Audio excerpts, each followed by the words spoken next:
Bueno, buenas tardes. Finalmente, después de muchas vueltitas, decidió que iba a grabar. Así que ya estamos grabando la sesión.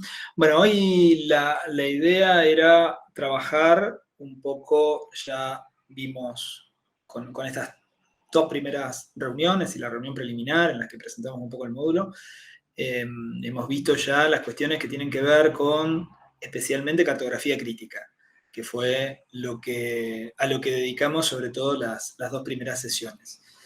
En ese sentido, digamos, lo que estuvimos intentando hacer fue primero una cartografía crítica del mapa más de modo más tradicional, a partir de la lectura de Crampton y Krieger, que plantean en gran parte cómo desarrollar esa crítica desde una vertiente, sobre todo analítica Foucaultiana.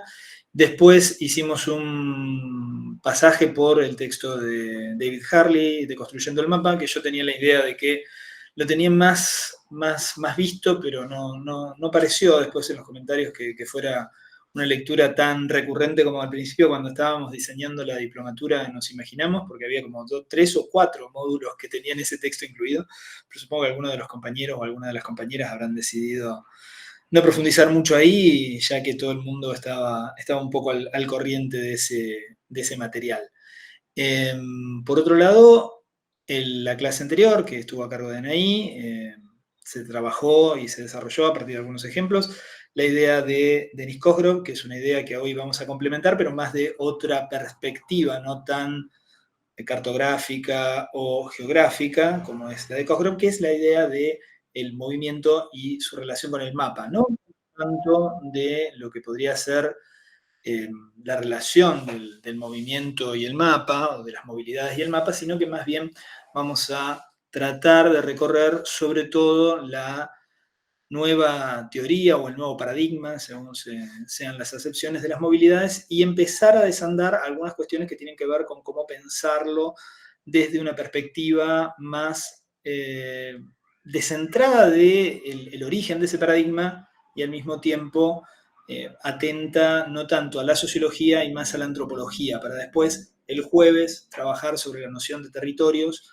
de Rogerio Haesbert, en particular, que nos devuelve una idea, nos vuelve otra vez al espacio. O sea, el recorrido de este módulo más o menos es de la movilidad sociológica a la movilidad antropológica y luego a el territorio. Ese es más o menos el recorrido que esboza en líneas generales ese proceso, para luego ya otra vez volver más sobre la cartografía en la sesión siguiente. Bueno, en líneas generales, entonces, lo que vamos a ver hoy tiene que ver justamente con movilidades visto desde el punto de vista de la sociología y de la antropología. En primer lugar, lo que hay que decir es que son dos paradigmas de reflexión sobre una misma temática muy distintos, perdón. Surgen más secuencialmente, o sea, el paradigma sociológico es el primero en aparecer y luego aparece la reflexión antropológica. En ese orden se dan esas reflexiones. Todas estas reflexiones están muy eslabonadas, vinculadas, relacionadas con el fenómeno de la globalización. En general, todas ellas nacen a partir de la constatación de la globalización posterior, digamos, a la unificación o relativa unificación del capitalismo a nivel global, tras la caída del muro de Berlín y tras la disolución de la Unión Soviética a fines de los años 80 y comienzos de los 90. Entonces ahí en ese marco aparecen, digamos, los primeros trabajos sobre esta teoría de las movilidades, que en principio empiezan a jugar con la idea de espacio y movimiento como algo que se interconecta, digamos, ¿no? Bueno, hoy traje, a pedido del público, traje una pequeña presentación. Voy a ver si la puedo compartir. Ahí está. Bueno, ahora ya los dejé de ver, ya no sé más qué es de ustedes. ¿Se comparte bien? Sí, se comparte perfecto. Se ve Bueno, muy bien el PDF. Le porque pusiste acá, imágenes incluso. ¿viste? Miren que esto es un gesto de amor, porque yo la verdad que detesto hacer esto, me lleva un montón de tiempo, soy muy torpe para hacerlo. Acá en mi pantalla titila un poco, espero que allá esté un poco más quieta que No, acá. acá no hace absolutamente nada y si hay algún problema nos preguntás y te decimos. Acá titila, en cualquier momento parece que me voy a quedar a oscuras. Bueno, No, y te vemos perfecto a vos también. bueno, me alegro. Bueno, la cuestión es que este paradigma de las movilidades, que nosotros ya ahí damos este texto que es como una versión muy destilada, digamos, del trabajo inicial, que empieza en realidad en los años 90. El fundador de esta corriente es este señor John Urry, ¿no? Que es el que escribe. Era alguien, un sociólogo británico que estaba en los años 70 muy interesado en problemas de cambio social y en algún momento había publicado un libro que fue bastante famoso en coautoría, no me acuerdo ahora cuál era la coautora, era una mujer también, que se titulaba La teoría social eh, como ciencia, sí, la teoría social como ciencia. Nunca se tradujo ese texto, pero ese texto lo posicionó como un autor reconocido, digamos, a nivel de la lengua anglosajona, y posteriormente, en el año 1992-93, no me acuerdo exactamente en qué año, publica un libro que tiene muchas reediciones, tiene una traducción al español en una universidad, no me acuerdo en cuál, pero de Perú, creo que es la Católica, alguna de estas, de Lima, y que se titula en español La mirada del turista. Tiene como 3 o 4 ediciones, de hecho hay 3.0, incluso se va actualizando en función de cómo el turista va recorriendo los lugares. Muy en la línea de todos los análisis que se hacen sobre el turismo a partir del mundo global y de esta idea que empieza a aparecer con mucha fuerza en los años 90, pero que venía de los 80, sobre todo a partir de los trabajos de Deleuze y Guattari en Mil Mesetas sobre la idea de espacios de flujos, espacios de lugares y la contradicción que esto implicaría. Dicho esto, lo que aparece, digamos, en este trabajo que presentan Scheller y Urry, que son una pareja de académicos y una pareja matrimonial también. Urry falleció hace unos años, o sea que Scheller se quedó con su trabajo, es como su heredera académica.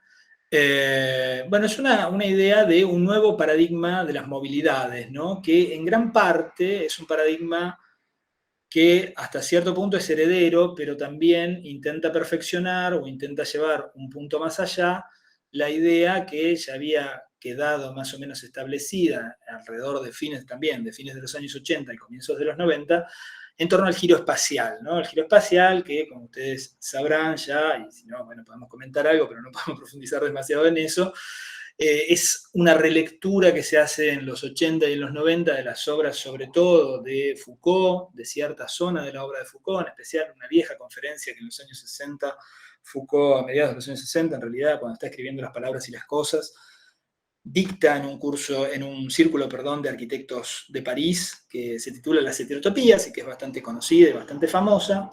Y esa conferencia acerca de las heterotopías, aunada con la difusión y traducción, más o menos para esa época, del libro de Henri Lefebvre, La producción del espacio, se transforman en las dos grandes inspiraciones que lo llevan a Soya a escribir Geografías Postmodernas primero y después Tercer Espacio, ¿no?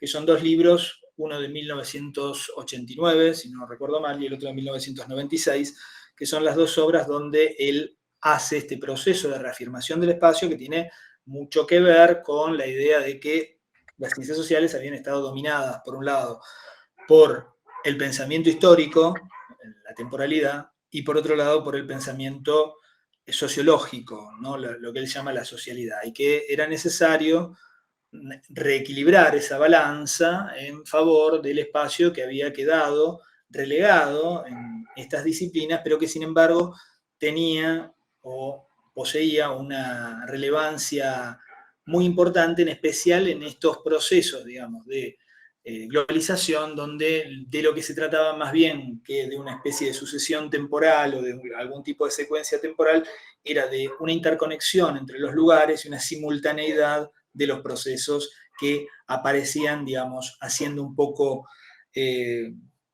destruyendo un poco, comprimiendo el espacio-tiempo, o sea, haciendo un poco trizas las barreras espaciales y al mismo tiempo trabajando en una cantidad de procesos que se desarrollaban en una cierta simultaneidad.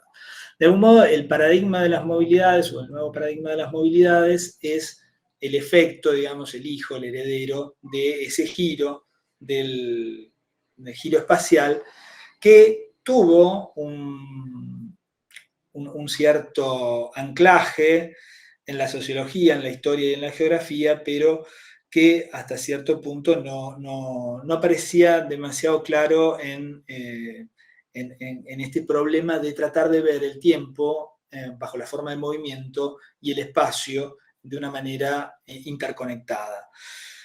Hasta cierto punto, digamos, lo que uno podría decir es que el giro espacial era como una especie de tendencia a decir, bueno, proponemos una reversión o una especie de recalibramiento de los términos en los cuales se dan las relaciones entre espacio, tiempo y sociedad, pero es solo un puntapié inicial, no tiene ninguna idea de un consenso, de una forma de trabajo ya concertada a partir de un grupo de académicos o una comunidad científica alrededor de ese paradigma.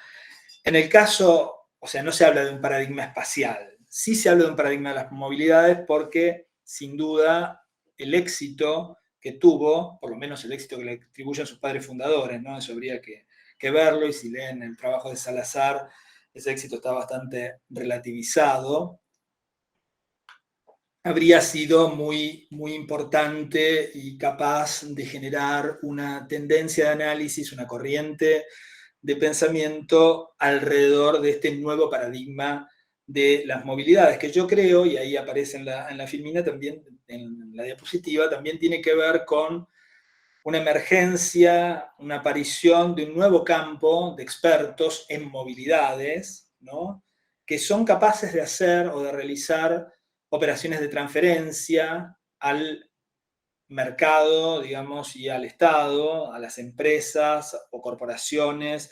El Estado en temas que son muy estratégicos, si ustedes quieren, o que están muy en el centro de muchas políticas públicas, como pueden ser los problemas de conectividad y transporte, cómo tienen que ver también estas formas de transporte y las movilidades con el tipo de energías que se usan y las afectaciones que ese tipo de energías tienen en la huella de carbono y por supuesto también en el cambio climático, cómo se pueden pensar las ideas de la modernización tecnológica en función de disminuir el impacto ambiental de estas tecnologías de movilidad a partir de desarrollar transiciones energéticas que son muy diferentes, después eso lo vamos a ir viendo en el norte global y en el sur global, los problemas que se plantean en uno y otro lugar son muy diferentes.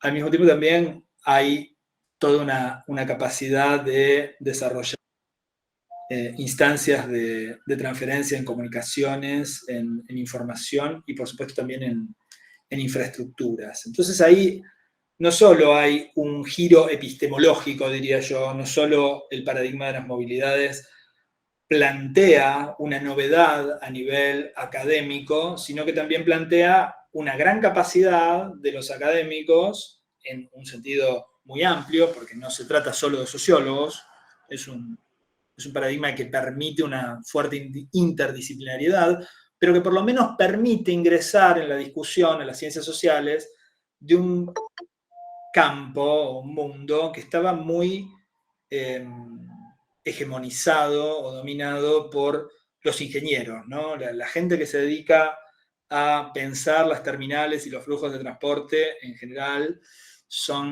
provienen, digamos, de la ingeniería. En ese sentido, el paradigma tiene una fuerte impronta en ese plano, ¿no?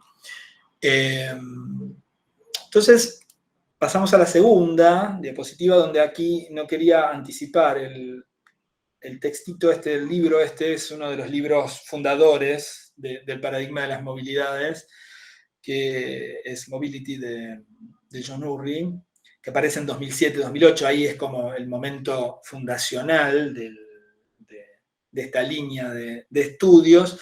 Y en ese libro que es retomado, digamos, por el artículo que teníamos para trabajar, se replantean algunas de las cuestiones que tienen que ver con cómo se entiende, digamos, las movilidades, qué tipo de cuestiones están en juego en las movilidades y cómo hay que pensarlas en relación con este nuevo paradigma, ¿no?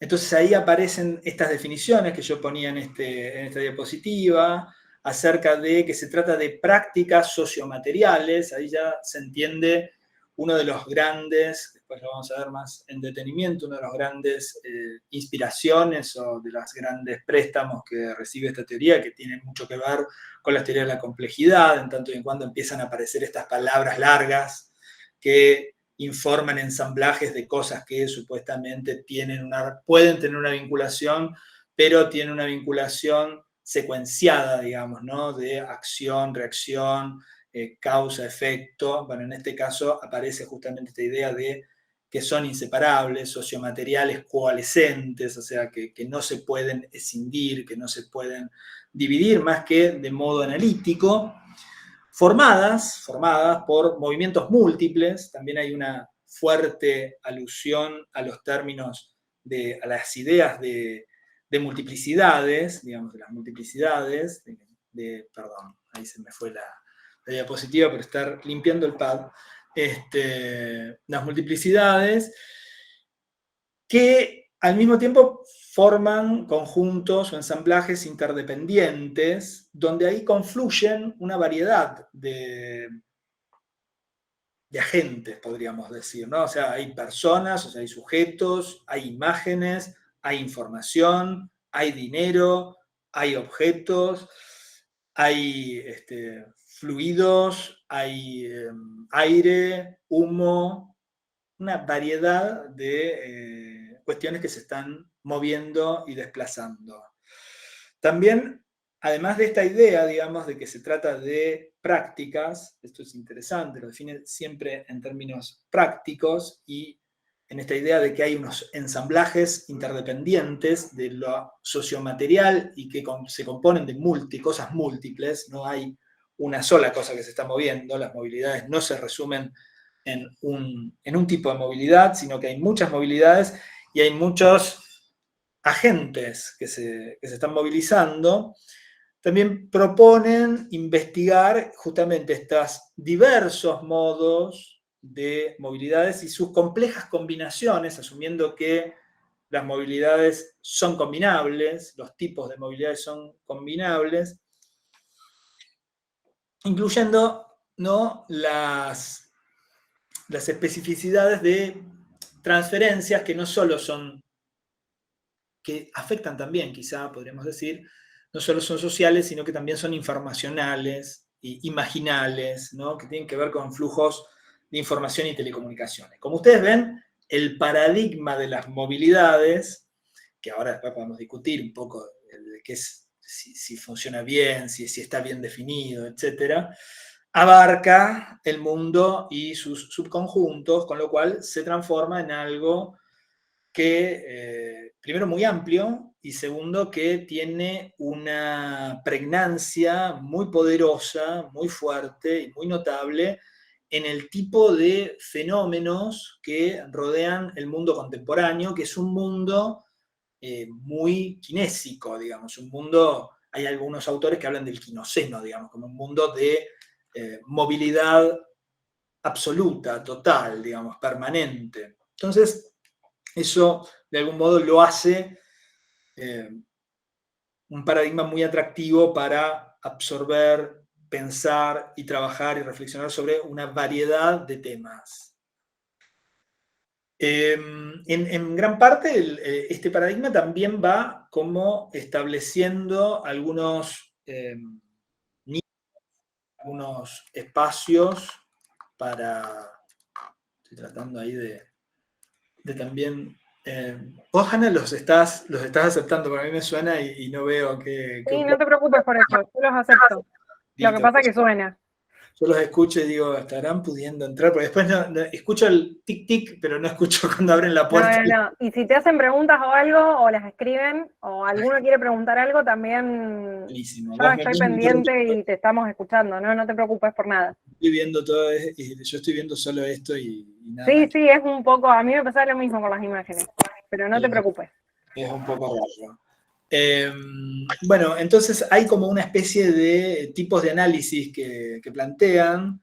El análisis que de algún modo promueve el paradigma de las movilidades tiene que ver con redes, relaciones, flujos y circulación. Y entonces de algún modo ahí se separan de esta idea de los lugares y los fijos, ¿no?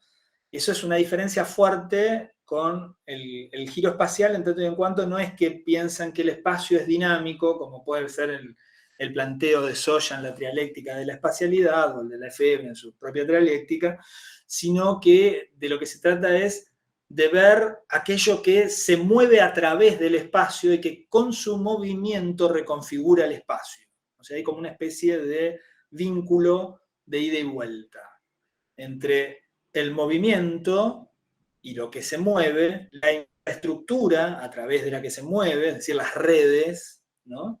Las relaciones en las que ingresa en ese movimiento y cómo todo ese conjunto de prácticas coalescentes sociomateriales, como definía la primera diapositiva, o la diapositiva anterior en realidad, tendrían algún tipo de efecto sobre el territorio, lo modificarían y al mismo tiempo ese efecto retrovertiría sobre esa red. O sea, siempre hay una idea de circuito de causa-efecto, efecto-causa, donde uno no puede exactamente dirimir qué está primero y qué está después, si el huevo o la gallina, ¿no? Entonces, eso es uno de los primeros, de las primeras como señalamientos analíticos, qué es lo que hay que analizar y al mismo tiempo cómo, ¿no? Bajo qué parámetros, con qué supuestos, qué es lo que voy a encontrar.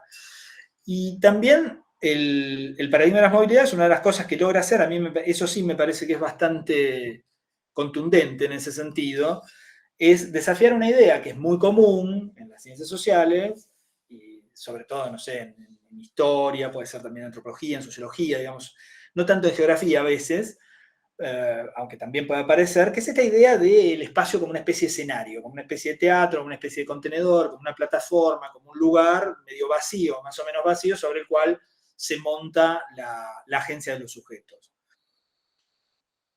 También pone en cuestión las ideas, digamos, de fijos y flujos de Milton Santos, que era alguien que en su libro La naturaleza del espacio, en el capítulo este que describía sistema de objetos y sistema de acciones, y fijos y flujos, no me acuerdo cómo era el otro, configuración territorial y no me acuerdo qué, eran como tres formas en las cuales él relataba su propia carrera como geógrafo, iba diciendo, bueno, cuáles habían sido las maneras en las cuales él había relacionado estos mundos. La idea ahí es como que no hay una distinción tan clara entre la red y el capital, el fijo y el flujo, sino que hay una especie de interdependencia, interconexión tan profunda que es muy difícil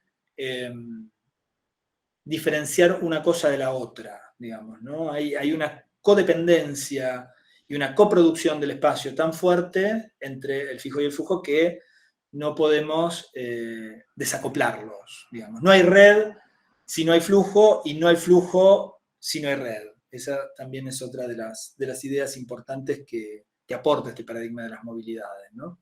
Que también depende mucho, ahora después lo vamos a ver, no solo de la teoría de la complejidad, sino también de la teoría del actor red.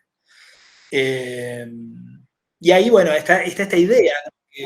que tiene mucho que ver con buscar ampliar el campo de estudios, incluir más y más y más y más fenómenos para estudiarlo. Y ahí hay algo que yo lo planteaba como una especie de imperialismo, digamos, ¿no? De que todo lo que pase en el espacio deje de pasar por cualquier otro lugar que no sea este nuevo paradigma de las movilidades, digamos, en el sentido de que este paradigma tendría que tener como una especie de presencia absoluta en todos los estudios que tuvieran que ver con algo que circule en el espacio, ¿no? Y de algún modo busca esa especie, si ustedes miran el texto con atención, van a ver que hay como una especie de pretensión de universalidad muy fuerte y de capacidad de abarcar cada vez más y más y más y más dimensiones.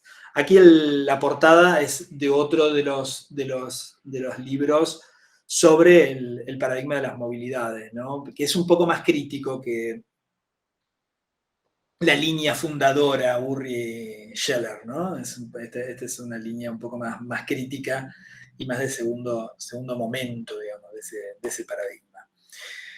¿Cuáles son, digamos, los aportes que algunos ya los hemos reseñado? Ahí estuvimos más trabajando recién en términos de supuestos y también de supuestos teóricos y de aportes. ¿Cuáles son los aportes del paradigma de las movilidades? Bueno, en primer lugar, una de las cosas que a mí me parece positivas que hace es poner en duda o cuestionar la idea de que exista una equiparación, una equivalencia entre movilidad y libertad, digamos. Cuanto más móviles somos, más libres somos, ¿no? De modo automático y reflexivo, que eso funciona así, que movimiento es igual a libertad, ¿no? Esa es una de las primeras cosas que pone en cuestión, que no necesariamente todo movimiento es libre y que no necesariamente toda forma de movilidad está orientada por algún tipo de búsqueda de la libertad o de fuerza orientadora que tiende a liberar.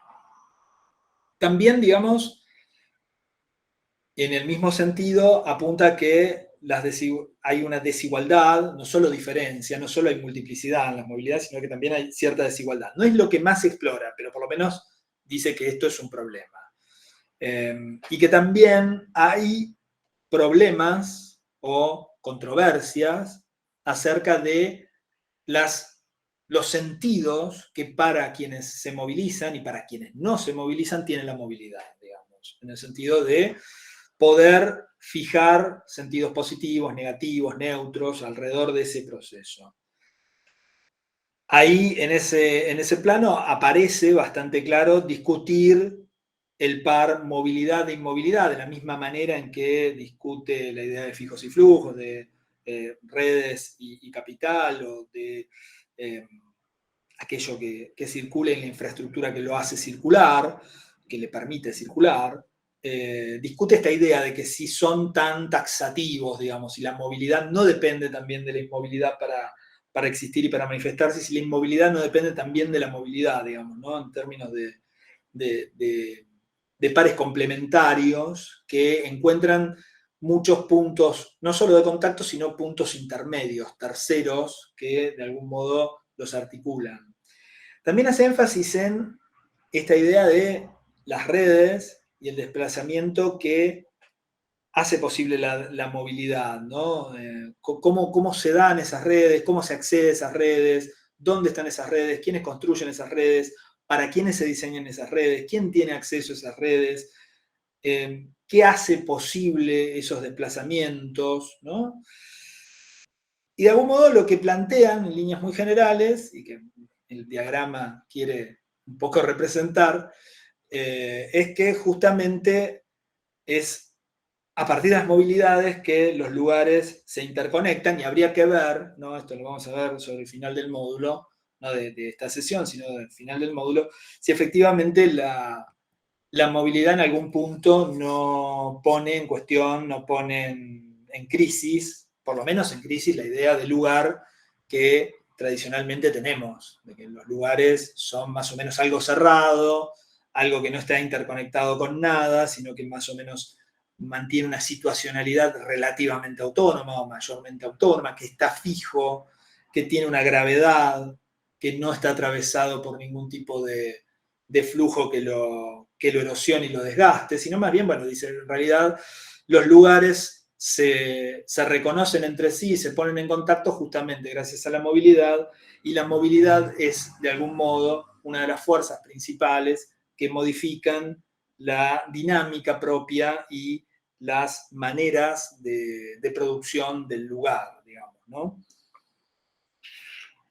En gran parte esos serían los aportes que realiza en términos de poner en discusión la idea de la equivalencia, libertad, movilidad, o movimiento, poner un poco en discusión si hay desigualdad, qué tipo de desigualdades hay en la movilidad, qué sentidos se atribuyen a la movilidad, si los sentidos son equivalentes, y por supuesto esta idea de movilidad y lugar, cómo funcionan esas relaciones y qué hace posible las movilidades y las inmovilidades, digamos, qué de algún modo está obrando en la base de esos dos grandes pares.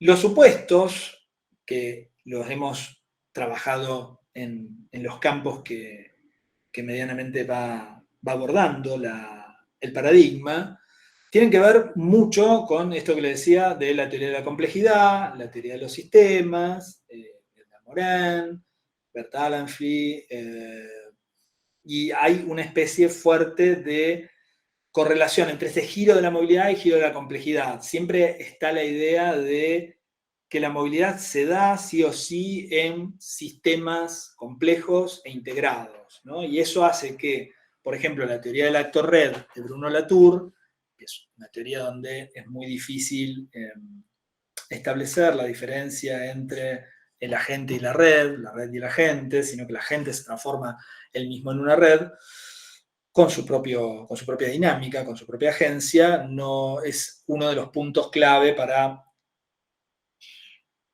pensar esas movilidades. Entonces, dentro de las movilidades aparecen como estos sistemas sociales, complejos, adaptativos, que se extienden o que proliferan alrededor de un tiempo-espacio y hacen parte y son condición necesaria para pensar las movilidades. O sea, hay una especie de momento sistemático de esta teoría que tiene mucho que ver con pensar, ahí el dibujo del bollo de autopistas, tiene que ver con que hay que pensar mucho, o nos incita mucho a pensar acerca de las infraestructuras, ¿no? Cómo las infraestructuras producen la movilidad, condicionan la movilidad, pero también generan momentos creativos en esa movilidad.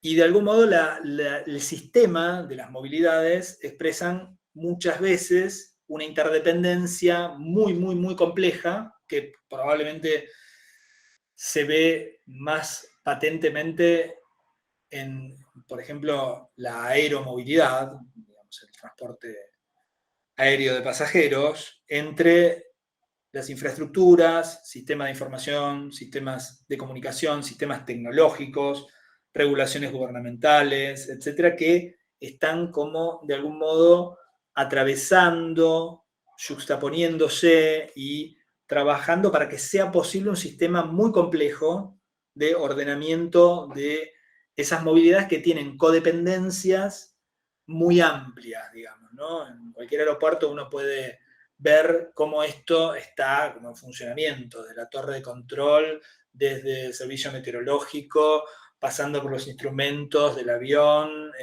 los informes sobre condiciones atmosféricas, etcétera, ¿no? La disponibilidad de la pista para el despegue, ¿no? Hay toda una serie y después, por supuesto, todo el sistema de aeronavegación informático de las rutas aéreas, donde prácticamente los pilotos duermen la siesta y la aeronave, digamos, seguía prácticamente sola hasta el momento del aterrizaje, donde nuevamente se toman los controles, pero hay una codependencia, no podríamos pensar que hay una agencia puramente humana conduciendo este tipo de transporte, sino que es muy claro que no solo hay una agencia humana, digamos, y que no solo está la máquina en la que está montado, sino que hay todo un complejísimo sistema de informaciones, de colaboración y de interdependencia que hacen posible ese tipo de transporte. Entonces, a ese tipo de lógicas apunta a que pensemos en esa malla, digamos, ¿no? En esa malla muy amplia,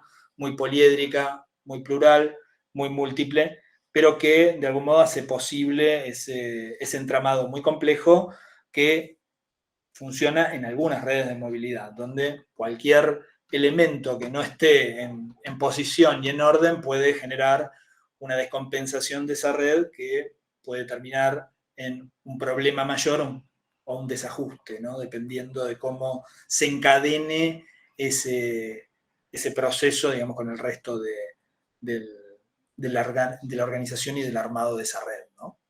Entonces ahí hay siempre cuando estamos hablando de movilidades, y lo vamos a ver en otros ejemplos, cuando retomemos el tema, por ejemplo, de territorios hidrosociales, estamos hablando de sistemas complejos, ¿no? Y en general, donde pensar la infraestructura, pensar los actores, pensar la tecnología de manera, o pensar la naturaleza, como fuera el caso, digamos, de manera segmentada y separada, bueno, puede ser una operación analítica que sirva para despejar partes, pero necesariamente funciona todo de una manera coordinada, coproducida y en forma de ensamblaje, no funcionan en compartimientos estancos como muchas veces por fuera de esas teorías se tiende a pensar. Las líneas de investigación, bueno, hay algo que tiene mucho que ver con la idea medio que yo planteaba de una idea de ampliación, de un mundo por conquistar, que da la impresión que estas teorías,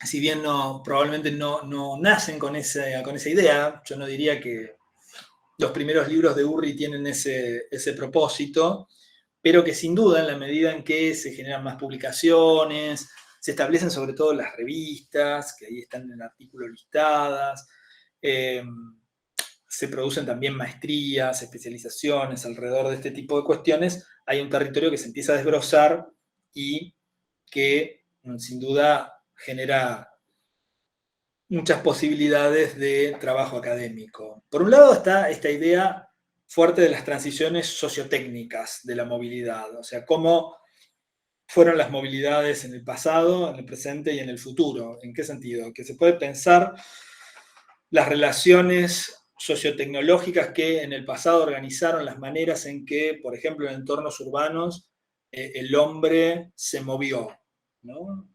Qué tipo de tecnología se usaba, el tipo de tracción, cómo se fueron sustituyendo unas a otras. Entonces, pensar sobre todo esa historia, pero no como una especie de raconto de curiosidades, sino más bien lo que hacen estos estudios es pensar esas transiciones para ver umbrales de transformación sociotécnica y tratar de pensar cómo eso se está llevando adelante en el presente, cómo se llega, digamos, al presente de las movilidades que tenemos hoy, cómo inciden esas movilidades en el ambiente, por ejemplo, y tratar de controlar esos procesos hacia el futuro. O sea, sería como una especie de historia procesual, configuracional, que lo que trata de hacer es leer el pasado, no tanto para conocer algo que se desconoce, digamos, para tener una noción de un pasado distinto al presente y tratar de respetarlo como tal, sino más bien para intentar ver estos umbrales de transición, ver cómo fueron, por qué se produjeron, qué agentes intervinieron, para pensar transiciones en el presente y sobre todo en el futuro, para tratar de orientar, ¿no? Para hacer política, básicamente, para eso. Y sobre todo una política que uno podría llamar sociológicamente, académicamente informada, ¿no?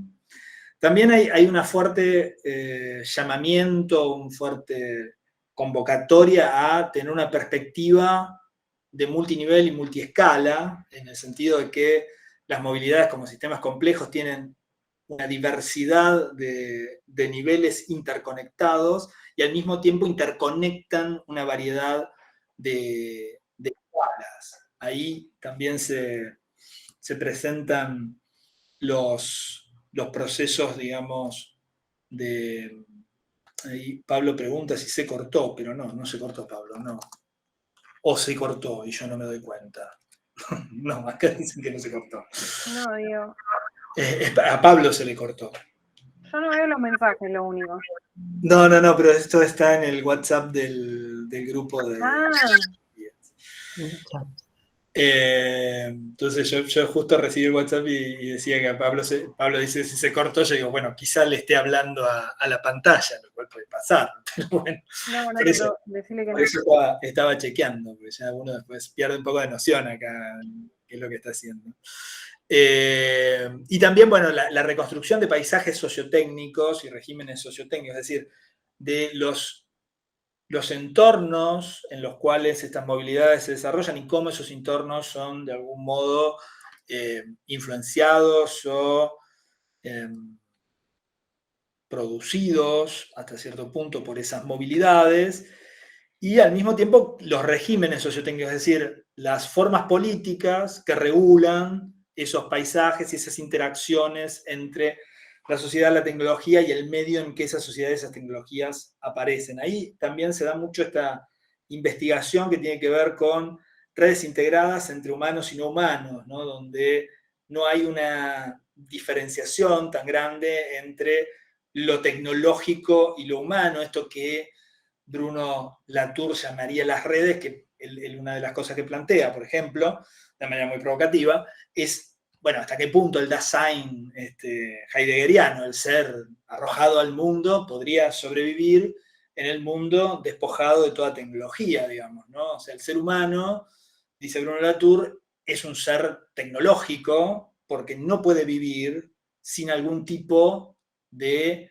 burbuja tecnológica, no importa el nivel de tecnología del que estemos hablando, digamos, una tecnología muy sofisticada o una tecnología muy básica. No sé, en entornos naturales no muy urbanizados, por ejemplo, es muy difícil imaginarse la vida sin fuego, por ejemplo, ¿no? Es muy difícil pensar cómo sería posible vivir sin fuego. Y el fuego, de hecho, es la base de toda tecnología. Entonces ahí hay una idea bastante provocativa de Latour en torno a que no hay un sujeto o un agente que pueda prescindir de esa caparazón tecnológica, de ese hábitat tecnológico para moverse en el medio. Entonces, un poco la movilidad o las redes de movilidades plantean esta cuestión, ¿no? Hasta qué punto dependemos de esas tecnologías. Bueno, esta clase es un buen ejemplo, ¿no? De hasta qué punto, depende para bien y para mal, ¿no? Dependemos de esas tecnologías. A mí, por ejemplo, la pantalla no deja de titilarme. Me está haciendo un efecto psicodélico. También hay una idea que también me parece que es interesante de esta inescindibilidad, ¿no? Este paradigma todo el tiempo está planteando que no podemos seguir siendo modernos, como decía, nunca fuimos modernos, como decía Latour, no podemos seguir dividiendo las esferas de la acción y que la política, la tecnología y la sociedad operan en conjunto, no habría como una política no tecnológica, e incluso cuando fuera antitecnológica sería tecnológica, y que pueda estar de espaldas a la sociedad tampoco, ¿no? Y que hay una gran cantidad de aspectos culturales que se juegan en las movilidades, hay una gran cantidad de significados que se atribuyen a las movilidades y que no necesariamente están previstas en esas redes, no necesariamente están previstas en esos ensamblajes sociotécnicos, aunque esto no trabaja tanto este paradigma, o por lo menos no trabaja de la mejor manera, me parece, porque lo trabaja muy en una lógica sociológica de encuestas y de barridos así de opinión muy general. No hace trabajo de campo y ese tipo de cosas que a mí me parecen más valiosas para captar significados y sentidos en grupos sociales, pero sin embargo sí detecta que las movilidades no tienen un sentido unívoco, que no todas las poblaciones las observan del mismo modo, sino que más bien lo que hay es como una especie de fragmentación del sentido, incluso alrededor de una misma movilidad, a partir de justamente la apropiación que una comunidad hace de esas movilidades en relación a si son movilidades propias, generadas por la comunidad para sus formas de vida, si son movilidades que llegan desde otras redes sociotécnicas que no tienen contacto con esa comunidad inicialmente y que las atraviesan, y entonces, bueno, ahí se puede observar, digamos, el impacto de esas movilidades y cómo esos atravesamientos sociotécnicos generan modificaciones, a veces muy grandes, a veces no tanto, en esas comunidades que no conocían esas movilidades y que son de algún modo intervenidas o impactadas por ellas. Entonces ahí hay toda una serie de significados que se ponen también en movimiento alrededor de estas movilidades que no son, en principio, significados unívocos, o sea, las movilidades no tienen un sentido único, sino un sentido variable. En este sentido, y ahí ponía el mapa invertido de América en general, digamos, ¿no? de Sudamérica, sino con el mapa panamericano, diríamos, ¿no? La incidencia que tiene este paradigma es que está muy pensado para el primer mundo, ¿no? Sus ideas, de algún modo, pueden ser hasta cierto punto sugerentes y también pueden ser adaptables si uno se las rebusca para hacerlo, América Latina, pero es un paradigma que está pensado muy en el mundo anglosajón, ¿no? Muy en dos lugares, sobre todo Inglaterra y Estados Unidos. Es un paradigma también que tiene sus comitentes o de algún modo, sus patrocinadores en las grandes corporaciones y los estados, que son quienes, hasta cierto punto, tienen el capital suficiente, la potencia política necesaria para producir los sistemas de movilidad más importantes, ¿no? Y ahí también hay que ver qué tipo de red diseñan y cómo las redes que diseñan estimulan o inhiben ciertos tipos de movilidades, ¿no? Y cuáles son los que estimulan y cuáles son los que inhiben. Después también hay una pregunta que es bastante obvia, pero que no necesariamente en todos los estudios está bien desarrollada, que es la idea de cuál es el dibujo, digamos, la configuración de esa infraestructura, de esa red para la movilidad y cuáles son las contraseñas para el acceso a esas infraestructuras y a esas movilidades, ¿no? En cierto modo, si bien esto es bastante obvio, no es uno de los puntos centrales de las investigaciones. También es un poco difícil a veces, en algunos casos, que puedan observar lugares, como por ejemplo los que estudió Abimelech Simón en África, donde a falta de infraestructuras, digamos, físicas o no humanas, los seres humanos hacen las veces de infraestructuras, transportan ellos mismos cosas, movilizan ellos mismos cosas. Están muy pensando, bueno, en países con ciertos medios técnicos muy a la mano, ¿no? Y no tanto en este otro tipo de experiencias.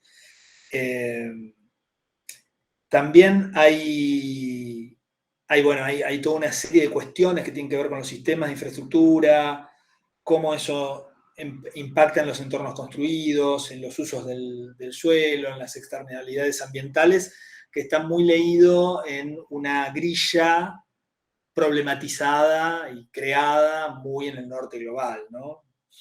Entonces ahí, digamos, no necesariamente están pensando este paradigma en problemas propios del sur global, ¿no? En problemas propios de lo que podríamos llamar la periferia del globo, o por lo menos donde esas infraestructuras no son parte del paisaje cotidiano siempre.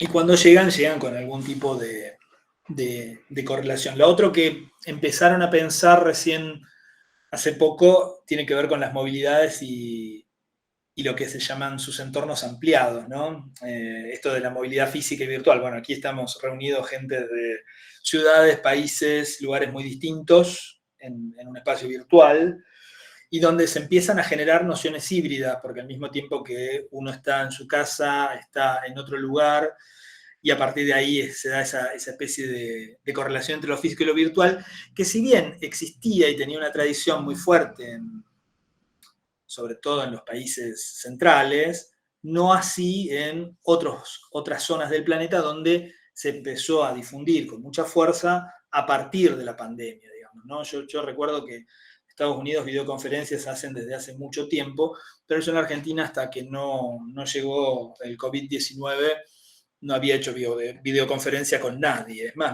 al principio me acuerdo que me parecía que era como medio intrusivo llamar por teléfono con la cámara y como de pronto tener que dar la cara a la llamada telefónica y no solo el oído, que era en mi tradición de hablante telefónico y de comunicación de esa naturaleza, por viejo, ¿no? Era lo más propio era dar el oído y estar haciendo cualquier cosa, ¿no? Ahí como que uno experimentaba, todavía lo experimento, de hecho, en esta clase, por ejemplo, lo experimento bastante, esta idea de estar como con el cuerpo anclado a un lugar, ¿no? Porque la idea de la visibilidad te genera eso, de que no podés moverte, porque, bueno, las cámaras tienen limitaciones, etcétera, etcétera, pero hay ahí un mundo que se abre también para pensar otro tipo de movilidades, otro tipo de viajes, otro tipo de relaciones. También está todo el tema de las ampliaciones y las transferencias que con respecto a otras teorías desarrolla. Hay una revisión fuerte de las teorías de la desterritorialización, pero más en la línea de lo que planteaban Deleuze y Guattari, del flujo y el movimiento, y no tanto desde la línea del territorio, ¿no? Ahí, nuevamente, es Heisberg, que va a ser lo que van a ver el jueves, lo que propone de algún modo es como una especie de pensar esto en una clave latinoamericana, ¿no? Él escribe un libro, que no me acuerdo ahora en el año que salió, pero salió en 2000 y pico. Creo que la versión en portugués es bastante antigua, es de 2007, que se llama El mito de la desterritorialización, ¿no? Donde él hace un planteo y un llamamiento desde América Latina, desde una teoría latinoamericana, a releer esta idea de los flujos, el movimiento, como algo que efectivamente produjera o generara la desaparición del territorio, la erosión final del territorio y una especie de descarte de la categoría de territorio, y que más bien lo que él está planteando o proponiendo es justamente lo contrario, que hay una especie de ampliación del componente territorial y que esa ampliación se da a partir de que los sujetos ya no están territorializados en un solo lugar, sino en muchos. Digamos. Lo que hay es una especie de multiterritorialidad, es lo que él plantea, ¿no? Entonces ahí también hay una posibilidad de torcer un poco el ritmo de cómo están pensando estas teorías de la movilidad, o este nuevo paradigma de la movilidad, el problema del flujo y el movimiento con respecto al territorio, que es un poco la apuesta de esta sesión, ¿no? De estas dos sesiones, estas dos reuniones, la de hoy y la del jueves, de pensar esa qué pasa con el territorio, qué pasa con el lugar a partir de la movilidad. También hay una cosa que es bastante interesante y divertida de ver, que tiene que ver con las intersecciones entre las políticas públicas de planificación e investigación aplicada, ¿no? Que en muchos entornos generan disputas entre planners o planificadores y gente de la movilidad. Digo, porque esto de las movilidades se transforma a veces en el centro de la actividad, el corazón de la actividad urbana, y hasta cierto punto quienes están dedicados a desarrollar los problemas que tienen que ver con la movilidad empiezan a ganar territorio o a poner condiciones cada vez más fuertes a los planificadores, que de algún modo son los diseñadores de la ciudad, pero una ciudad que está en estado maqueta, digamos, no en un estado estático, en estado plano, no en un estado habitado, pero tampoco en un estado atravesado por flujo incesante de movilidad, digamos, ¿no? Esos cálculos son siempre motivo de discusión, ¿no? Porque se discute qué tipo de obra es necesaria para la circulación, cuál es el ancho de la vía que hay que hacer, si hay cálculos de circulación, qué tipo de cálculos de circulación son, quiénes son los que manejan esos cálculos y pueden definir cuál es ese ancho, y bueno, y a partir de... Es interesante porque es a partir de las vías de comunicación que empieza a definirse el resto de la ciudad, ¿no? Es como que se invierte la idea de la planificación que en general está pensada, bueno, de la manzana, y lo que sobra de la manzana es la calle, digamos, ¿no? Ahora sería, primero pensemos la calle y después pensemos las edificaciones, ¿no? Es como un paradigma muy distinto, y bueno, y ahí los técnicos, es muy divertido ver cómo discuten y se pelean, porque básicamente lo que está en discusión es quién define cómo se hace ciudad, digamos, ¿no? Cómo se planifica la ciudad. También, bueno, está todo el tema del urbanismo ecológico, que está muy de moda en estos tiempos, y que muchos de los no tanto los urbanistas son los que están ahí pensando esa transición a un urbanismo ecológico, como la gente que está muy ligada a definir y estructurar políticas de movilidad, ¿no? Y ahí, por ejemplo, el problema del automóvil y el diseño de ciudades, bueno, ahí ya genera toda una discusión alrededor de qué quiere decir, digamos, tener todo pavimentado, si el pavimento es signo de progreso o signo de recalentamiento global infinito, ¿no? El otro día estuve un ratito en un foro que se hizo sobre estas cosas en París y había gente que planteaba que había que despavimentar este, calles, ¿no? Y que eso podía preparar mejor para el cambio climático, digamos, ¿no? Entonces ahí hay toda una discusión alrededor de qué infraestructura necesita la movilidad y hasta qué punto esas infraestructuras de las movilidades no inciden sobre el cambio climático. Y también está todo el problema de, bueno, la transición energética, que, bueno, quizá ahí adelanto alguna cosa que tenía pensado para más adelante, pero que vale la pena insertarla aquí, que tiene que ver con, bueno, la transición energética para Europa sería pasar de la energía de, del combustible fósil a la energía del litio, que en Europa suena bastante bien, pero porque no hay litio en Europa, digamos, o no hay tanto litio como hay en estas zonas del globo, en las zonas periféricas del globo, donde sí la extracción de litio genera impacto ambiental, ¿no? Es bastante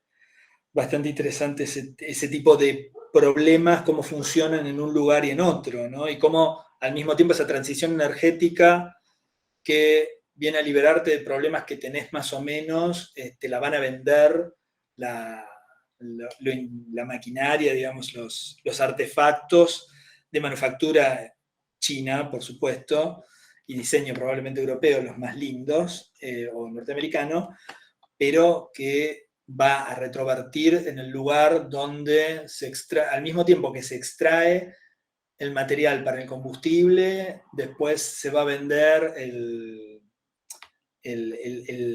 aparato que supuestamente genera un menor daño ambiental. Entonces ahí hay todas unas relaciones bastante complejas de dominación centro-periferia.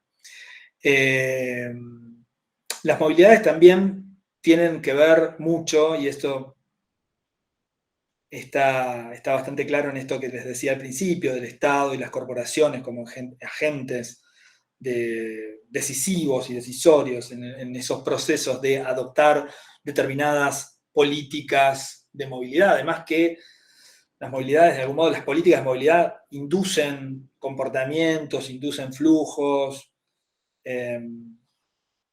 Vamos, si yo tuviera acá solamente alumnos de Rosario, podría poner algunos ejemplos vernáculos, pero no lo voy a hacer por respeto a la gente que no vive aquí. Pero hay una idea ahí que las alianzas público-privadas pueden ser muy eficaces en cuanto a los financiamientos para inducir determinados tipos de flujo que, por ejemplo, pueden retrovertir en un estímulo para algunos tipos de consumo, ¿no? Ahí creo que sentí algún ruido, no sé si... Sí, Diego, Pablo tiene la mano levantada.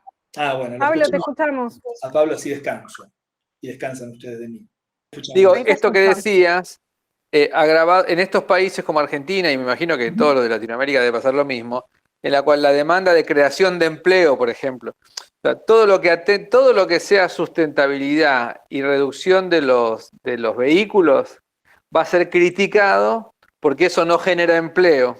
Viste que acá tenemos el problema del desempleo perenne. Entonces, cualquier político que apunte o que atente contra el automóvil va a ser acusado inmediatamente de retrógrado, de alguien que prefiere volver al siglo XIX y que no genera trabajo, porque siempre la venta de autos siempre es medida como un parámetro de progreso o de evolución. Entonces, los estados también están en esa trampa en la cual, si promueven movilidades alternativas, tienen que afrontar un discurso que los tilde de reaccionarios. Es increíble, bueno, paradójico, pero me parece que también hay una trampa ahí que ningún Estado, por otra parte, se anima a decir, no, muchachos, esto es así, y no se toca. De hecho, hay propuestas acá en Rosario. Bueno, en Colombia no puede, dicen que las bicisendas en Colombia son ejemplares. Pero acá, bueno, hay ideas inclusive de quitar las bicisendas. Entonces, y darle más espacio al automóvil en una lógica, ¿no? De que va a ser, de que es positivo porque genera empleo, genera movimiento económico y bla, bla, bla. Es una trampa en la que los estados, por lo menos en estos países, están metidos hasta las manos y no pueden salir. A mí me parece que no hay salida, porque ir a fondo con eso les implicaría un montón de críticas, inclusive de gente, comillas, progresista, pero que cree que tiene que haber muchos autos y mucho petróleo para que el país salga de esta situación de miseria en la que estamos, como si nos hubiera llevado, como si los buenos años de venta de autos que tuvimos hubieran impedido el desastre en el que estamos. Claro, sí, bueno, ahí hay como un modelo civilizatorio y digamos, de desarrollo, que es un modelo que más depende depende claramente del modelo norteamericano de los años 60, 70, pero hoy día yo no sé si uno debería medir el desarrollo de un país a partir de la cantidad de metros pavimentados, porque si no ya parece como las presidencias históricas de la Argentina, que en su enseñanza positivista te contaban cuántos kilómetros de vías férreas habían tendido Roca, Sarmiento, Mitre, Avellaneda, etcétera, ¿no? Como si fuera la única manera de producir un sentido alrededor del progreso, ¿no? Como si esa infraestructura fuera completamente progresiva, ¿no? Ahí tengo otras manos que se han ido levantando y acá ahí está. Claro, bien, bien, bien. Bueno, está bien, sí, es verdad que hay un poco que hay bastante esta idea de la energía solar, eólica y al hidrógeno. Sí, eso también es cierto. No tanto el litio, pero bueno, el litio parece más eficaz en algún punto, ¿no? En cuanto a acumulador. En cambio, las otras energías parecen más caras y más complejas sobre todo para generar la acumulación, ¿no? Ese es el punto, ¿no?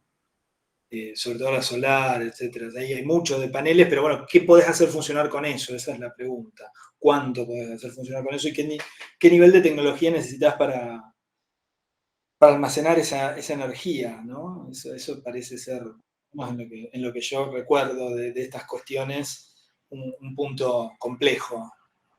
Sí, a ver, nos ordenamos un poco. ¿Quién seguía? Primero Ana y después Estefanía. Sí, pero yo estoy medio perdido, que ahora que me dejó de titilar, me siento perdido. Hola Diego, buenas noches. ¿Qué tal? ¿Cómo estás, Ana? Bien. Te quería preguntar sobre la categoría de movilidad. ¿No? Parecía una categoría sociológica. Sí.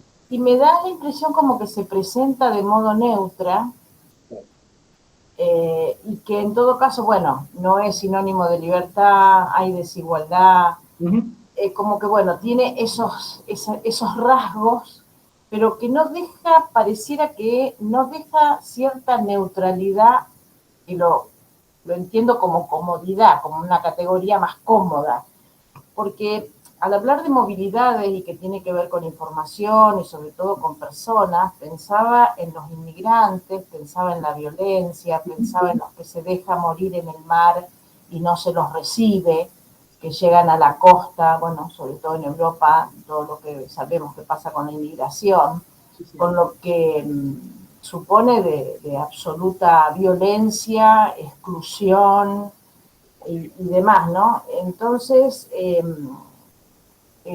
bueno, como este paradigma, si es como me parece, pero de una manera muy más, no razonada, porque no lo he leído a este autor, está presentado de modo neutral, como categoría sociológica, y en todo caso, ¿qué lugar ocupa en este paradigma estos hechos aberrantes del siglo XX y siglo XXI?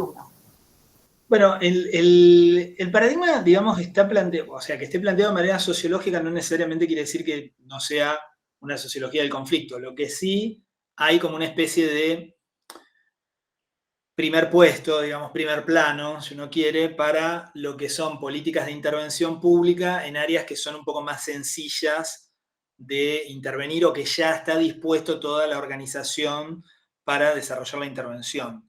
Sí hay un reconocimiento del problema de lo que son las movilidades, lo que ellos llaman movilidades forzadas, o sea, esto que tiene que ver con la migración, pero no hay un trabajo, a mí me parece que eso falta, por eso estaba el texto de Salazar complementando un poco, haciendo como una especie de balance o contrapunto, si uno quiere, un trabajo más antropológico de ese tipo de cuestiones. Es más una visión, como que el paradigma de la movilidad es esta idea de que es complejo, es amplio, etcétera, tiene más que ver con lo que es positivo y en algunos lugares, sobre todo donde este paradigma ha sido apropiado por parte de investigadores que no pertenecen a las zonas del primer mundo, sobre todo se le ha dado más énfasis a las cuestiones, o investigadores del primer mundo que trabajan mundos o sociedades que no forman parte de ese norte global, se le ha dado un poco más de importancia a este tipo de cuestiones. De hecho, en el programa de Espacios, Políticas y Sociedades, en la línea editorial del programa, el primer libro que aparece es un libro que se llama Zona de Frontera, que voy a ver, de Michel Agier, voy a ver si se lo puedo, porque se puede descargar. Voy a ver si lo puedo, que de hecho es un libro que justamente trata de ese tipo de movilidades, muy interesante, un antropólogo francés. A ver si está acá. Y se los paso por el chat, es un poco lenta mi conexión. Acá está la descarga gratuita. Ahí se los comparto, por si lo quieren. Ahí está el libro. Se los comparto también en el WhatsApp de la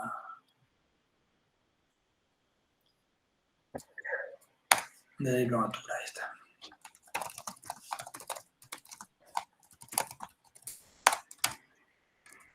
La verdad que es un libro muy interesante para ver este tema de las migraciones, etc.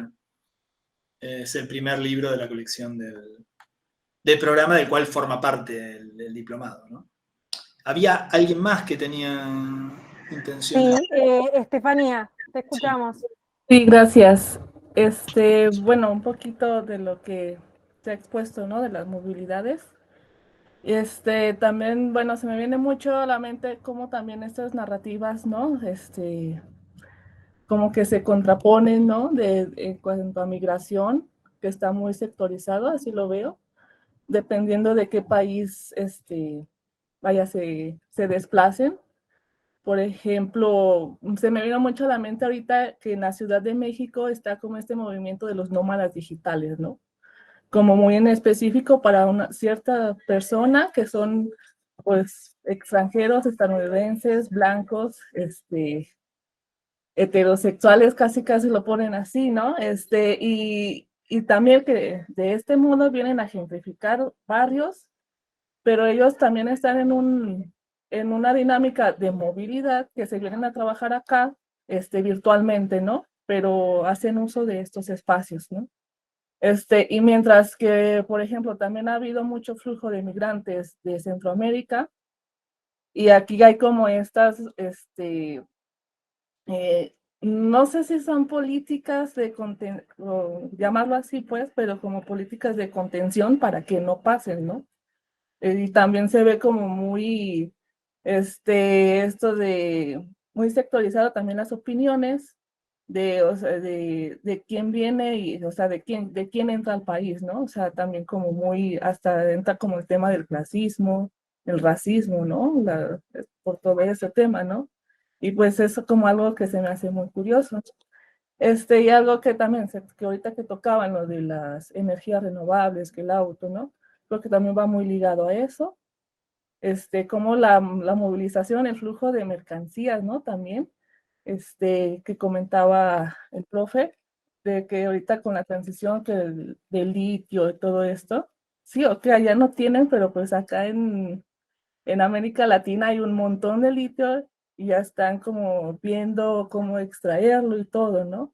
También viene la narrativa de la transición energética, que yo digo, bueno, está muy bien cómo lo plantean y todo, pero ya más a fondo, ¿cómo ves cómo estos proyectos ya de extractivistas vienen aquí a los pueblos, ¿no? Pueblos originarios para a perturbarlos, pues para hacer estas pues, dinámicas, ¿no? O sea, te vienen con el cuento, la narrativa de que es para más ecológico, vas a tener más energía limpia, costos muy bajos, pero la realidad es de que para nosotros no es, o sea, es para las industrias, las transnacionales, ¿no? También se hace como esta movilidad también, no sé, me da mucho coraje también pensar en eso, ¿no? Que también se vienen, ahorita que decían también que de generación de empleos, generará empleos, pero para gente especializada, ¿no? Por ejemplo, una fábrica que venga de autos eléctricos o termoeléctricas son empleos especializados, ¿no? Darán empleos a gente de la comunidad, pero para, no sé, intendencia o comedores, ¿no? Pero, bueno, eso es lo que quería comentar. Gracias. Sí, súper interesante todo lo que mencionas. O sea, hay ahí, bueno, México es un país que se caracteriza por tener una frontera múltiple. En general lo que recibimos siempre es el problema de los mexicanos migrando a Estados Unidos, pero sabemos menos de las migraciones de Centroamérica hacia México, ¿no? Que también no son bien recibidas, ¿no? En todo caso, y que se produce un efecto medio en espejo, ¿no? De lo que pasa de un lado y de otro. Y lo otro que sí me parece es que, bueno, que hay como una política un poco extractiva de este tipo de proyectos sobre América Latina, por ejemplo, y una narrativa, como bien decías, acerca de, bueno, la generación de empleo, que también lo estaba planteando Pablo, a lo mejor no necesariamente con transiciones a energías más limpias, sino más bien en un trabajo de continuidad con el tipo de energía que ya se viene manejando y con el tipo de artefactos que vienen trabajando con esas energías, pero sin duda que eso también tiene un diseño que está pensado para un cierto sector social, ¿no? Y esto como un poco lo que describías al principio de estos nómades digitales, de personas que pueden permitirse trabajar para otros lugares a partir de conocimientos específicos. No es cualquier persona la que puede desarrollar ese tipo de trabajos y puede entrar en esas relaciones de dependencia, ¿no? Bueno, si no tienen más preguntas y no les parece del todo mal, vamos a dejar un poco, que me parece que quedó más o menos claro el planteo de... Yo tenía como más diapositivas para seguirle cargando las tintas a Burri y a Scheller, pero vamos a dejarlo acá porque ya creo que a todo el mundo le quedó más o menos claro por dónde venía la cosa. Y pasamos un poquito rápido, no voy a demorar mucho, les prometo, a Salazar, como para que tengan una perspectiva general de lo que él plantea y como contrapunto sobre toda esta idea de las movilidades para pensarlo desde un punto de vista antropológico, y así hacemos lugar el jueves a trabajar esta perspectiva de la movilidad más en relación con el problema territorial. Así que vuelvo a compartir pantalla, esperemos que no titile. Bueno, ahí seguíamos con... Bueno, hay un momento que por ahí es interesante, que es cuando vino la pandemia y todo el paradigma de la movilidad hizo agua y o sea, de pronto la movilidad no existía más. Bueno, y ahí empezaron a experimentar mucho con esto de la inmovilidad y empezaron a generar como lo que uno podría decir, bueno, era una crisis de la que este paradigma no se iba a recuperar fácilmente. Bueno, todo lo contrario, se hicieron números especiales sobre inmovilidad en todas estas revistas. De hecho, hay uno muy, muy importante donde escribe Mimi Scheller, etc. Así que en realidad lo usaron como un momento de expansión todavía mayor del que venían teniendo y del protagonismo más grande, digamos, ¿no?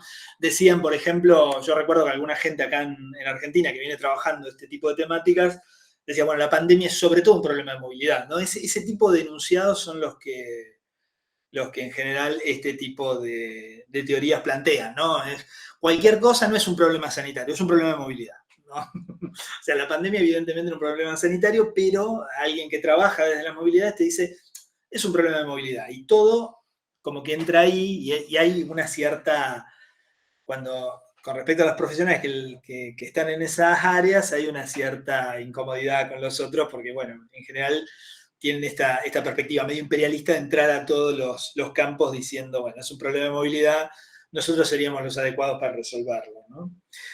Bueno, el otro trabajo que yo había propuesto para hoy, para conversar, pero bueno, se me fue un poco larga el discurso sobre el nuevo paradigma de las movilidades, era este de Noel Salazar, que es un antropólogo chileno que siempre trabajó o sea, que rápidamente se fue a Europa y después trabajó en Estados Unidos, que plantea una perspectiva sobre las movilidades bastante crítica, sin ser radicalmente crítica, o sea, hay momentos donde se encarga de atacar específicamente o poner en discusión el paradigma de las movilidades, pero desde una perspectiva antropológica. O sea, primero tuvimos una perspectiva sociológica que era bastante más generalista y que tendía más a agregados demográficos importantes, a esta especie de destilado de patrones, etc. Y aquí estamos más frente a una perspectiva donde de lo que se trata más bien es de una perspectiva antropológica centrada en comunidades, sujetos colectivos que tienen una existencia menos, que las singularidades tienen alguna relevancia mayor, me parece, ¿no? Y sobre todo que no trabajan necesariamente con encuestas al azar, sino que trabaja con trabajo de campo, con entrevistas y también con autoetnografía, ¿no? Pero una relativamente buena, porque la autoetnografía puede ser también una narrativa así medio narcisista, pero en el caso de él tiene como una vuelta de reflexividad que la vuelve bastante interesante. Pero bueno, hay algunas frases que yo había tomado ahí un poco del texto, esta idea de que el movimiento en realidad no es tanto como en el caso de Urri Scheller, el flujo y cómo esos flujos y esas redes sociotécnicas, etcétera, están ahí trabajando y no sé qué, sino más bien algo mucho más pedestre, mucho más cotidiano que tiene que ver con el encuentro, digamos, ¿no? La idea de que el movimiento produce un encuentro y que el movimiento es necesario para encontrarse, ¿no? Y ahí retrabajar la idea de movilidad, no tanto en esos entramados sociotécnicos, sino como una experiencia más antropológica, ¿no? Más traerlo a un espacio de la experiencia y no tanto, y dejar un poco de lado el espacio geométrico, el espacio del cálculo, ¿no? Ahí hay una idea de producir una entrada hacia movilidades antropológicas y no tanto hacia movilidades geométricas. Me parecía que ese era uno de los puntos que podíamos ver bastante claramente en esta otra propuesta, que discute a veces de manera velada y a veces de manera muy explícita con el nuevo paradigma de las movilidades. Uno de los puntos interesantes es, bueno, las diversas formas de las movilidades, ¿no? El viaje académico plantea Salazar entre el norte y el sur global, un movimiento que de algún modo él mismo hizo, que muchos académicos hacen, ¿no? Un movimiento entre el lugar de origen y el lugar de destino, y la posibilidad de generar tiempo y espacio entre un punto y otro. Movilidades que muchas veces se dan de modo circular, en el sentido de que es un viaje de ida y vuelta, donde se regresa al punto de partida y donde el viaje académico permite cierto acceso a bienes que no estaban accesibles en un momento original y que produce una cierta distinción. También esta relación del viaje y la movilidad con el capital simbólico, un capital simbólico que tiene una importancia tanto en la posibilidad de partir, en la posibilidad de llegar, como en la posibilidad o no de volver, ¿no? Que juega mucho en esas en esos entramados, capital simbólico en el sentido burdiano, ¿no?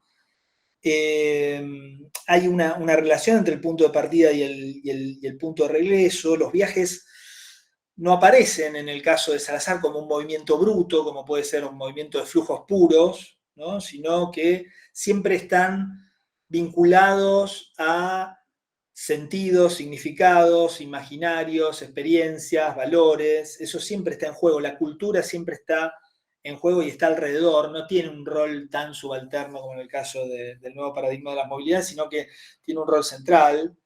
La idea de producir significado y movimiento es prácticamente una condición en el trabajo de Salazar para poder pensar la experiencia del movimiento y la práctica de la movilidad, que es inescindible de la producción de sentido, ¿no? Aquí, bueno, hablando de refugiados, está el cachivache este flotante, esta especie de campo de refugiados flotante que hay en Inglaterra, ¿no?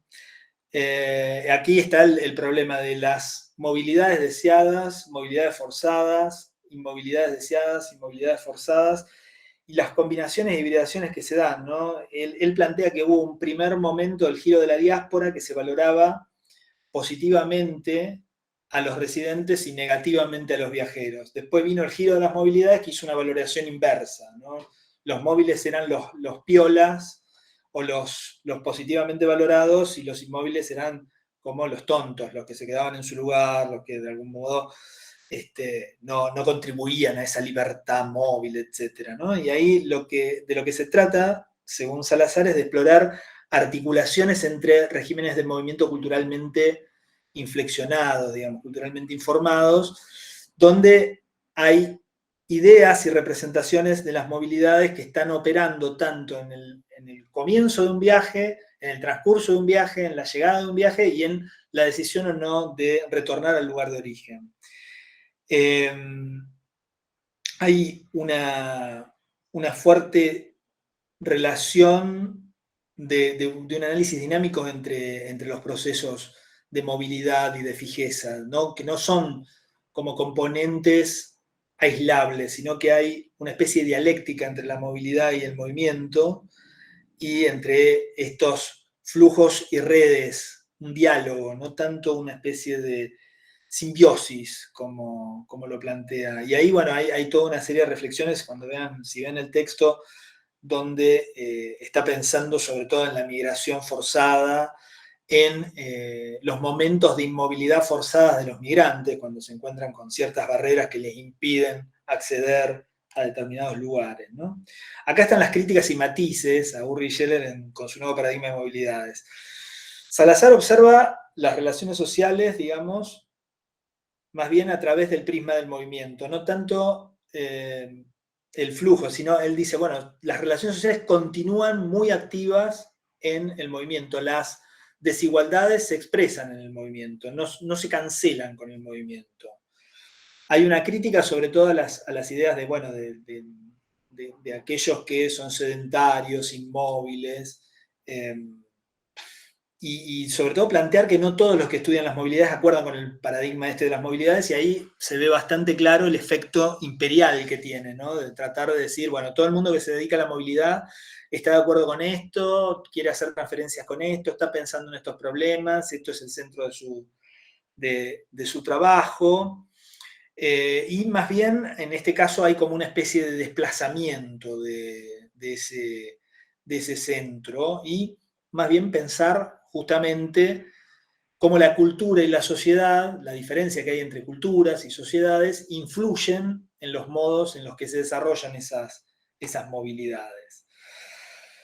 También hay una preocupación por el problema de la desterritorialización, que lo vamos a ver con más profundidad en la próxima clase, y el problema de la identidad. Esto es una fotografía ahí de la frontera de Tijuana y San Diego, en una de estas rejas que hay en esa frontera, donde acá en esta zona dice la esquina donde rebotan los sueños, ¿no? Y ahí, bueno, hay una serie de antropólogos que están citados, que Salazar plantea que fueron los últimos en llegar al problema de la movilidad, porque siempre estuvieron un poco más atentos a la discusión sobre la globalización, pero que fueron los primeros en señalar las dificultades y las desigualdades que existían en esa movilidad, ¿no? Y en esos problemas, sobre todo vinculados con la migración.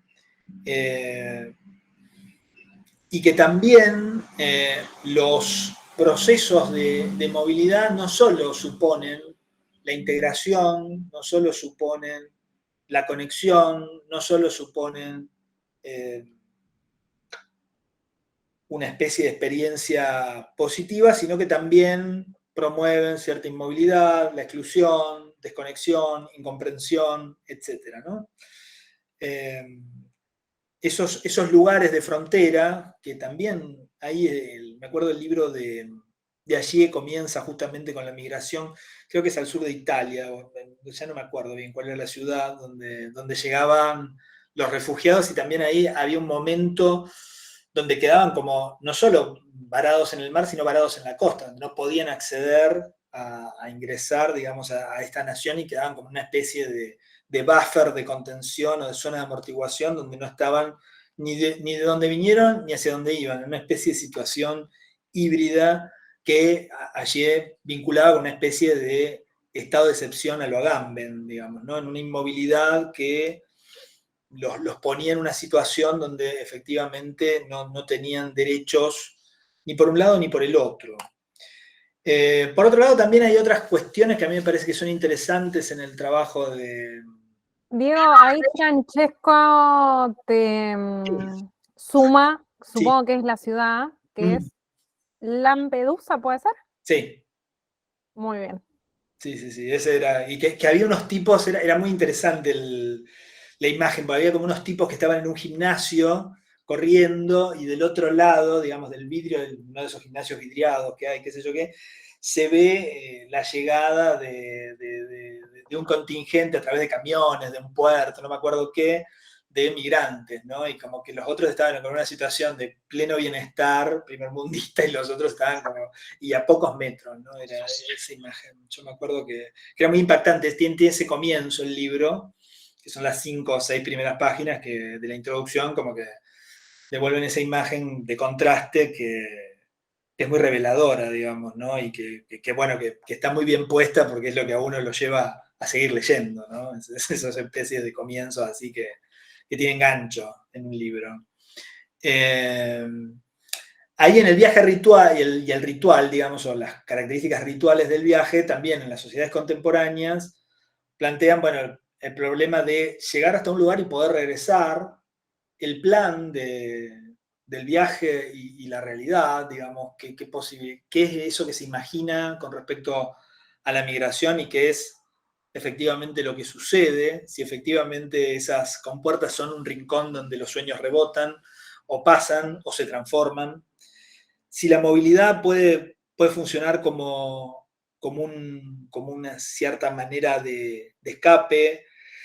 Hay una movilidad que sin duda es espacial, pero también hay una movilidad que se combina con esa movilidad espacial que es social, ¿no? Que puede ser, la movilidad espacial puede ser voluntaria e involuntaria, y la movilidad social que se desprende de esa movilidad espacial puede ser de ascenso o de declive, no puede caer en la escala social o en el espacio social, puede desplazarse de manera negativa o positiva, también en función de los desplazamientos en el espacio. Eso puede tener que ver con un viaje, pero también puede tener que ver con, no sé, cambiar de zona de residencia dentro de una misma ciudad.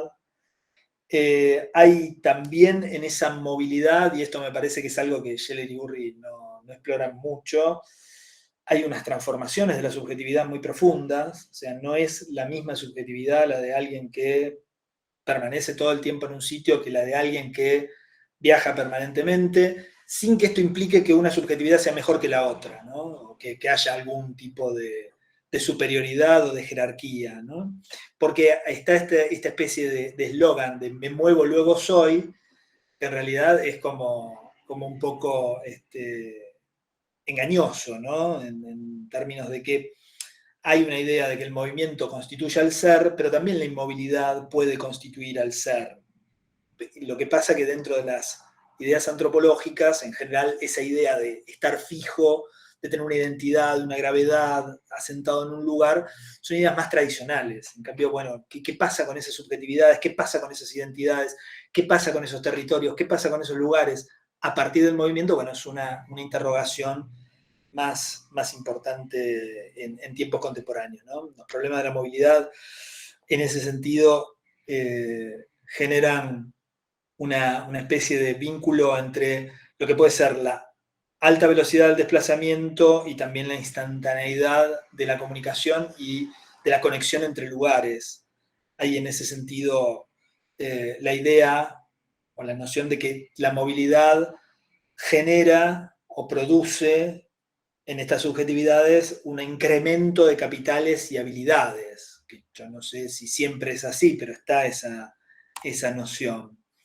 En todo caso, ahí también está la idea fuerte en el planteo de Salazar, de cómo cultura, sociedad y movilidad son tres ejes que van trabajando de manera permanentemente integrada, ¿no? Hay una idea, digamos, que él señala como la ideología de la movilidad, donde el movimiento geográfico se combina con la movilidad social ascendente en general, sin ningún tipo de cuestionamiento crítico, donde hay una especie de estímulo que podría pensarse entre los capitales sociales, culturales, políticos, etcétera, que permiten no solo el viaje, sino también, no solo las movilidades, sino también los aterrizajes venturosos, digamos, exitosos en los lugares de llegada.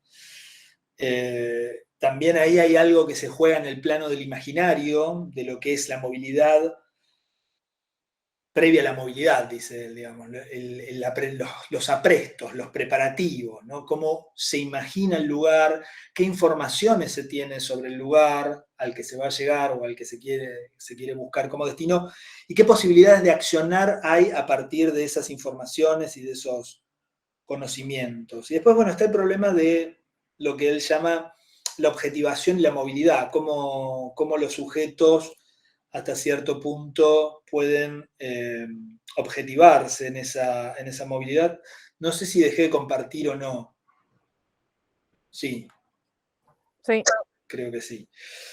Porque bueno, ya no había más diapositivas. Me apuré en vano porque lo quise hacer rápido porque pensé que me iba a llevar tanto como el otro, pero lo saqué muy rápido, pero simplemente como para que tengan una idea medio general de este planteo, más antropológico, menos sociológico, más atento a la construcción de subjetividades, de culturas, de sociedades en torno a las movilidades, y cómo eso después, en la clase del jueves, va a terminar, digamos, de relacionarse con el tercer par que proponemos, que es más un par geográfico, digamos, son tres visiones sobre un mismo proceso, vistas desde el punto de vista de la sociología, vistas desde el punto de vista de la antropología y finalmente desde el punto de vista de la geografía.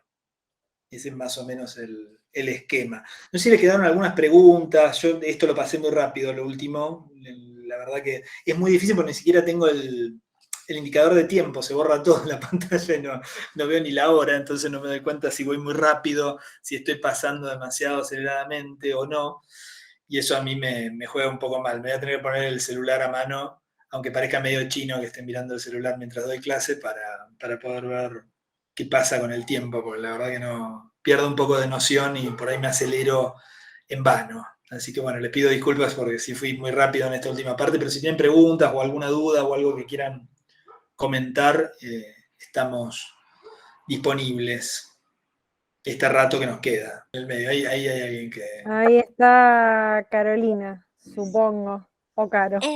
Sí, está bien, los dos. Gracias. Sí, yo pensaba cómo podríamos pensar estos temas un poco más centrado en América Latina, en nuestros países, porque los ejemplos que nos has mostrado ahora son más de Europa, ¿no? Que son muy potentes, por cierto. Y me pregunto, de manera ya universal, incluso los de Europa, ¿cómo se puede mapear estas experiencias cuando el acceso a la información y la data, no sé, es tan reservada o no hay sistematización suficiente? Y con estas últimas imágenes también, y pensando en estas costas de Italia, ¿no? Tanta gente también que no llega ni siquiera al mar, a la costa mismo, ¿no? Perdieron sus vidas, ¿no? En el mar. Entonces, pero volviendo a América Latina, ¿cómo podríamos pensar esta suerte de mapeo de las movilidades en nuestra región? Sí, bueno, ahí hay todo un trabajo que se puede pensar, sobre todo, digo, la geografía y la cartografía participativa brasileña, que creo que es una de las que más experiencia tiene en este tipo de procesos, trabaja con las movilidades transfronterizas, etcétera, y creo que ese es el tipo de experiencia. Después hay otro tipo de relaciones más de comunidades más chicas. Aquí me parece que lo que puede generar un tipo de distorsión o de distorsión de este tipo de ejemplos es que estas teorías, que son las teorías más generales, me parece, o que están más de moda, para decirlo de algún modo, están muy aplicadas, están muy pensadas en el primer mundo.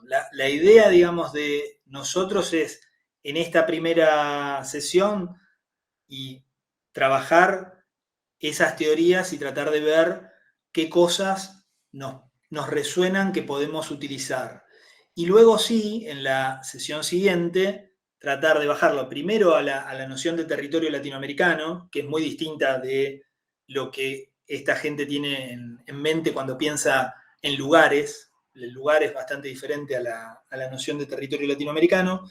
Y por otro lado, en la sesión que sigue, ahí sí ver un poco más el problema del mapeo y el problema del mapeo participativo y el problema de las movilidades. Ese sería es como un proceso en secuencia, no es algo que nosotros tengamos ya disponible, digamos, hoy. Es como, bueno, ahora vemos esto, que puede resultar un poco oscuro para pensar la transición hacia, digamos, una experiencia más propia, pero lentamente vamos a ir llegando a eso, ¿no? Pero no es algo tampoco, el curso lo que tiene, el módulo, es que no es algo que esté cerrado. O sea, no es que hay una visión muy clara de cómo hacer esto en Latinoamérica de manera más definitiva. Me parece que la idea no es tanto dar herramientas ya diseñadas, prediseñadas para su aplicación, sino algunos elementos para reflexionar sobre temas que probablemente ustedes estén trabajando sin necesariamente estarlo poniendo en este paradigma o en estas formas de conceptualización, ¿no? A nosotros, por ejemplo, yo pensaba, y un poco lo adelanto aquí, después por ahí lo podemos ir refinando con Ana, un ejercicio posible que se me ocurría que podían hacer era no tanto hacer una cartografía como en otros módulos han hecho, digamos, una cartografía del movimiento, sino más bien pensar cómo en los temas que ustedes están trabajando, desarrollarlo en 1 o 2 páginas, qué posibilidades tienen de pensar con estos conceptos, con estas herramientas, los problemas que a ustedes les interesan, digamos, ¿no? Hasta dónde esto de la movilidad les resuena algo de lo que ustedes pueden estar trabajando. Después por ahí lo podemos refinar un poco más, pero me da la impresión que pasa por ahí, y no tanto que nosotros tengamos como una receta de cómo hacer esto y cuál es la mejor forma de hacerla, sino más bien nosotros lo que hacemos es presentar algunos elementos y después, bueno, cada quien los podrá emplear si les parecen útiles en sus distintos campos de trabajo. No sé, Ana, si querés agregar algo. No, también considerar que nuestro modo de trabajar, y creo que eso es lo que hace siempre más interesante la presentación de esto, que para nosotros también es completamente nuevo porque es la primera vez que lo damos, lo que plantea quizás más metodológicamente, más allá de que hacemos cartografías, es que nosotros trabajamos en una lógica de mezclar o generar aportes y distintas visiones, tanto desde el texto como desde la construcción de mapas, o de que los sujetos con los que nosotros trabajamos construyan mapas.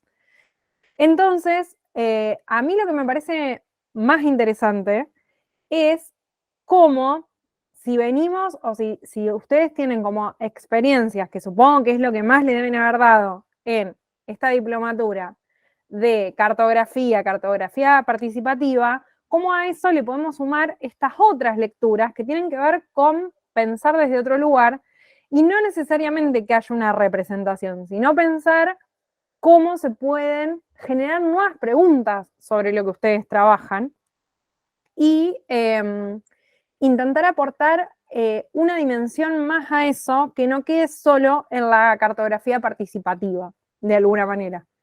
No sé, Diego, si creo que ahí va más, me parece. Creo que Carolina preguntaba por eso. Sí, sí. Porque yo que conozco como más es muy difícil también pensar cómo cartografiar ese tipo, o sea, cómo cartografiar no solo, digamos, en general uno tiende a cartografiar lugares, pero no tanto trayectorias. Es más difícil eso. En general, sí, Diego, vos después nos vas a mostrar tu experiencia con los pescadores. claro. Uy, si hay movilidad ahí van a haber mapas. Que hay mapas de traqueo, digamos, no mapas de localización solamente. No hay marcas de dónde están, sino cómo se mueven y qué territorialidades generan en lugares donde supuestamente no hay territorio, o por lo menos no hay un territorio físico más clásico, hay agua, y ellos tienen territorio dentro del agua, o hacen territorializaciones dentro del agua, y bueno, eso por ahí puede ser interesante y mostrar como también ciertas maneras de moverse de otro modo en un territorio que también se mueve, porque esa es la otra particularidad, que el No territorio... solo se mueven ellos, sino el territorio. El territorio hidrosocial no está fijo, digamos, ¿no? Tiene mucha más movilidad que otro tipo de territorios que se mueven más lento. El territorio hidrosocial es muy dinámico, sobre todo en tiempos como los actuales de fluctuaciones en las cotas del Paraná, por ejemplo, que es el lugar que yo estudio y que conozco un poco más, muy, muy abruptas a veces, ¿no?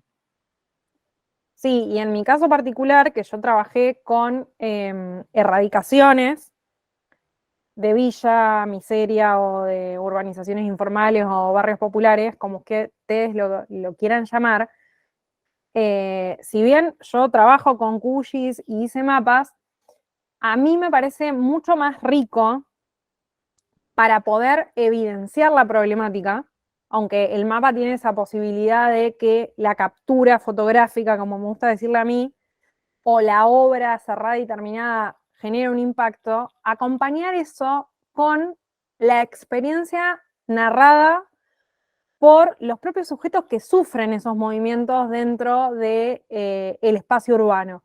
Y creo que eso se puede trasladar a cualquiera de las problemáticas que ustedes trabajan. Si hablamos metodológicamente, nosotros hay muchas formas de llamarlas, obviamente que nuestra base es la interdisciplina, pero nuestra idea es que la metodología sea híbrida y dependiendo del problema sobre el cual trabajamos, utilicemos todas las herramientas que tenemos a disposición para hacer más evidentes los problemas cartográficos. Bueno, ¿hay alguna pregunta más? Porque si no, es como que... Nosotros no tenemos problemas en quedarnos un ratito más, pero no los queremos... Claro, estar de más tiempo del que tienen previsto para estar aquí. Así que bueno, ya podemos ir cortando la grabación, si te parece. Bueno.